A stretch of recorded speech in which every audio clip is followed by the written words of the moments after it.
الحمد لله رب العالمين والصلاة والسلام على سيد الأنبياء والمرسلين ما بعد أعوذ بالله من الشيطان الرجيم وما آتاكم الرسول فخذوه وما نهاكم عنه فانتهوا واتقوا الله.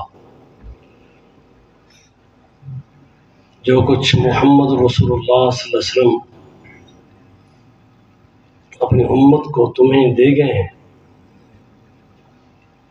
اسے اپنے عقیدے میں، منہج میں، عمل میں مضبوطی سے اس پر کار ہو کر اس کو اپنی زندگی میں لے آؤ، اور جس سے رسول اللہ صلی اللہ علیہ وسلم نے جس کام سے روک دیا اسے رک جاؤ. یہ تقویٰ ہے، اللہ کا ڈر ہے. گفتگو تو ہمارے آج کے نوجوان خطیب اور ہماری جماعت کے بڑے خوبصورت خطاب کرنے والے ساتھی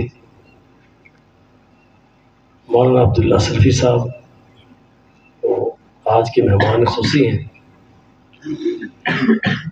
انشاءاللہ وہ آپ سے تفصیل سے خطاب کریں گے، اور مجھے انتہائی خوشی ہو رہی تھی اپنے برخوردار نوجوان عطاء الرحمن صاحب کی گفتگو سے. اللہ نے ان کو علم بھی دیا ہے اور خوبصورت آواز بھی دی ہے، اور آپ کو جگا بھی رہے تھے اور آنے والے مہمانوں کے لیے آپ کو تیار بھی کر رہے تھے. اور آج کی اس محفل کی سرپرستی میں سمجھتا ہوں وہ ہمارے بزرگ اور قابل احترام شیخ الحدیث محترم مولانا محمد رفیق مدنی صاحب حافظہ اللہ، ان کا یہاں موجود ہونا ہمارے لیے بہت بڑا اعزاز ہے. اللہ ان کے علم میں، عمل میں، عمر میں، ایمان میں، اعمال صالح میں اللہ برکت عطا فرمائے. آمین. میں نے صرف آپ سے 2 حدیثیں سنانی اور اپنی بات سن کرتا ہوں. آباء و اجداد سے میں نے ہوش سنبھالا تو ہم دیوبندی مکتب فقہ سے ہمارا تعلق تھا. آپ نے شاید کبھی نام سنا ہو، توسا کے ایک بہت بڑے دیوبندی عالم علامہ عبدالستار توسی صاحب بڑے معروف شخصیت گزرے ہیں. اپنے مکتب فکر میں ان کا بڑا نام تھا. تو وہ میرے جو چچا تھے، سسر تھے، حاجی محمد امین صاحب تبلیغ جماعت کے امیر، ان کے وہ بڑے قریبی دوست اور بڑے ساتھی تھے. تو میرا نکاح انہوں نے پڑھایا تھا. تو مختصر یہ ہے کہ ایک دیوبندی معروف اور فعال گھرانے سے تعلق تھا. قدرتی مجھے بہاولپور میں کچھ دن کے لیے رہنے کا موقع ملا ایک ہاسٹل میں، اور وہ ہاسٹل جو کمرے تھے ان کے سامنے اہل حدیث مسجد تھی. ہم اس حد تک ذہنوں میں ہمارے دیوبندیت ذہنوں کے اندر بھری ہوئی تھی کہ ہم صرف اسی ہی حق سمجھتے تھے. حافظ اللہ صاحب رحمۃ اللہ علیہ وہاں جمعہ پڑھاتے تو ہم وہاں جمعہ نہیں پڑھتے تھے. نماز کا ٹائم ہوتا تو اہل حدیث مسجد کے گیٹ کے سامنے ایک دیوبندی مسجد تھی، ہم کوشش کرتے کہ ہم نماز وہاں جا کر پڑھیں. ایک دن میرے کمرے میں بیٹھا ایک اہل حدیث نوجوان نے ایک آڈیو کیسٹ لگا دی. آپ جانتے ہوں گے کہ اس سے پہلے کچھ عرصہ ٹیپ ریکارڈ پہ آڈیو کیسٹیں چلا کرتی تھی مولوی صاحب کی. تو اس پہ میں نے، وہ شاید مجھے سنانا چاہتا تھا اور میں اس کو تاثر دے رہا تھا کہ میں نہیں سننا چاہتا. تو حافظ صاحب کی ایک گفتگو ہوئی جس نے مجھے ان کی بات پہ غور کرنے پر مجھے مجبور کیا. ہمارا جھگڑا تھا اہل حدیثوں سے، مقلد اور غیر مقلد کا، کہ ہم ائمہ کو ماننے والے ہیں، ہم امام ابو حنیفہ رحمۃ اللہ علیہ کے مقلد ہیں، یہ غیر مقلد ہیں، ان کا منہج اور دین و عقیدہ صحیح نہیں ہے، یہ ائمہ کو نہیں مانتے، فلاں کو نہیں مانتے. یہ باتیں ہمارے ذہنوں میں تھیں. تو حافظ صاحب نے وہاں پر گفتگو میں ایک حدیث سنائی، وہ آپ نے بھی سنی ہے، میں بس اسی کو سنا کہ حد تک محدود کرتا ہوں. انہوں نے کہا کہ قرآن و سنت کو اللہ پاک نے دین اسلام کے طور پہ اس امت میں اپنے پیارے پیغمبر محمد رسول اللہ صلی اللہ علیہ وسلم کی وساطت سے امت کو عطا کر دیا۔ اب یہ سلیبس اس کو پڑھانے والے رسول اللہ صلی اللہ علیہ وسلم اور جو جماعت وہاں تیار ہوئی وہ ابھی آپ نے گفتگو میں عطا الرحمان شاہین صاحب سے سنا ہے۔ اب اس کے بعد جب موت آئے گی تو اس کا پہلا شارٹ ٹیسٹ مختصر ایک امتحان لیا جائے گا مجھ سے اور آپ سے، سب سے۔ جو شخص بھی اس دنیا میں موت کی آغوش میں جاتا ہے اور اپنے قبر میں جاتا ہے تو اس سے وہ 3 سوال ہوتے ہیں۔ یہ تو آپ نے حدیث سنی ہوگی، میں نے تقریر سے باتیں کرنی۔ 3 سوال ہوں گے، پتہ ہے کون کون سے؟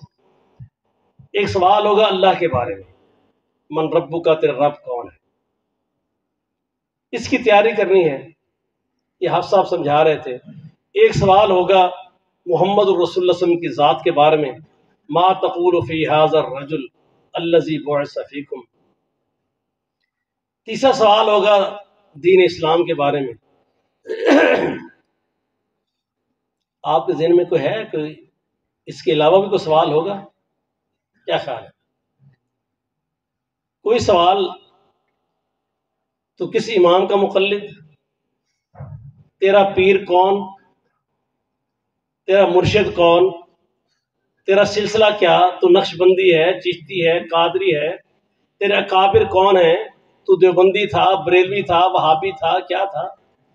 یہ سوالات جس وجہ سے آج ہم سے لڑائی جھگڑا کرتے ہو اور ہم سے کہتے ہو کہ بتاؤ تم کس امام کے ماننے والے ہو، کس کی اتباع کرتے ہو، کس کی پیروی کرتے ہو۔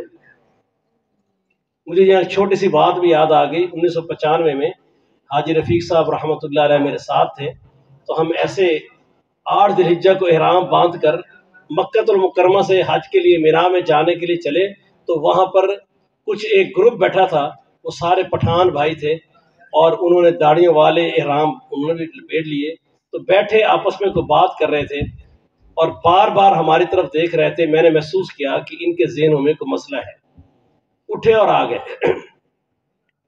اور مجھے کہتے ہیں کہ وہ ملا صاحب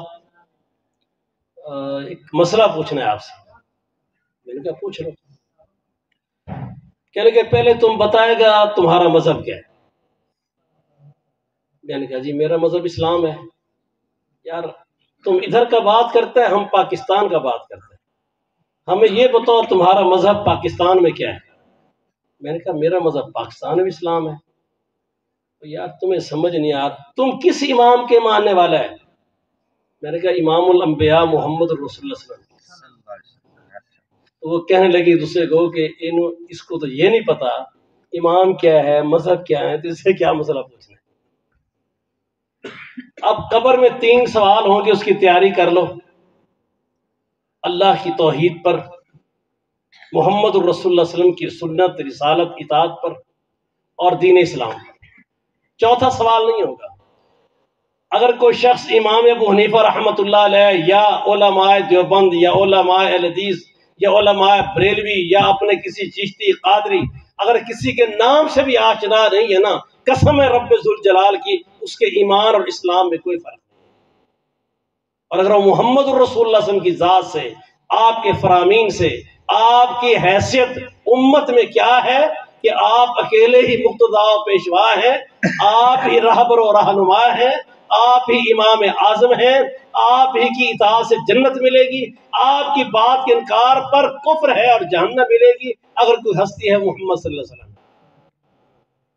اللہ کے ساتھ ایمان درست کر لو، اللہ کے رسول پر ایمان درست کر لو اور اپنا دین سے ہی کر لو۔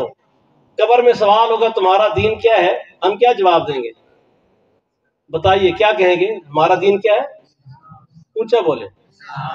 اب بتائیں اسلام کیا ہے؟ اس میں بڑی آپ شناختی کارڈ کے دوسرے فارموں میں لکھتے ہیں، کھانا ہوتا ہے جی مذہب۔ اللہ کا شکر ہے نہ وہاں پر کوئی حنفی لکھ سکتا ہے، نہ شافی، نہ مالکی، نہ چشتی، نہ قادری، نہ دیوبندی۔ کیا لکھتا ہے؟ اب ایک ہی سوال ہے، اسلام کیا ہے؟ بس یہ بات سمجھ لیجیے اور میری بات ختم ہے۔ محمد الرسول اللہ صلی اللہ علیہ وسلم کی زندگی کا نام اسلام ہے بس. اور یہ زندگی اللہ کے پیغمبر کی ان سچے اور اللہ کے امتحان میں پاس ہونے والی جماعت صحابہ نے اللہ کے پیغمبر کی وہ زندگی تم تک پہنچائی ہے. اس زندگی کا نام اسلام ہے. کسی کے بزرگ کے اقوال افعال زندگی باپ دادا بزرگ امام پیر مرشد کوئی کائنات میں ایسا نہیں ہے جس کے عمل کو قول کو فعل کو بات کو اسلام کہا جا سکے. وہ صرف ایک ہی ہستی ہے، وہ محمد رسول اللہ صلی اللہ علیہ وسلم ہیں. تو سمجھ لیجئے کہ اسلام کیا ہے. رسول اللہ صلی اللہ علیہ وسلم کی زندگی کا نام اسلام ہے. اس کو پڑھو سمجھو، اس زندگی کے علماء سے کتاب و سنت کے علماء سے جو محمد رسول اللہ صلی اللہ علیہ وسلم کی زندگی کو سیرت کو جانتے ہیں اور اسی پر رک گئے ہیں.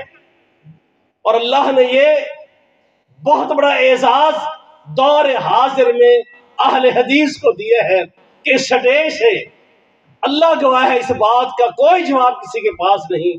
اس سٹیج سے آپ اتنی دیر تک بھی گفتگو سن چکے ہیں، یا اللہ کی کتاب سے گفتگو ہوگی یا رسول اللہ صلی اللہ علیہ وسلم کی حدیث اور سنت پر بات ہوگی. شخصیات کو دنیا کے سامنے پیش کر کے اگر کوئی ہو سکتی ہستی وہ اکیلے محمد صلی اللہ علیہ وسلم. اپنے عقیدے کو صحیح کیجئے، منہج کو صحیح کیجئے. یہی سوال قبر میں ہوں گے، انہیں کی تیاری کیجئے. لا الہ الا اللہ کی، محمد رسول اللہ صلی اللہ علیہ وسلم کی، اور اس پر رسول اللہ صلی اللہ علیہ وسلم کی زندگی کو حدیث کو آپ کی نماز آپ کا روزہ ہر چیز وفات آپ کے رشتہ داروں میں ہوتی ہے. اللہ کے پیغمبر صلی اللہ علیہ وسلم کا کیا طریقہ کار تھا، آپ نے حیات پر وفات پر شادیوں پر خوشیوں پر نماز میں روزے میں ذکر اذکار میں جو طریقہ اللہ کے پیغمبر نے دیا ہے بس وہ دین ہے، اس کے علاوہ دین نہیں.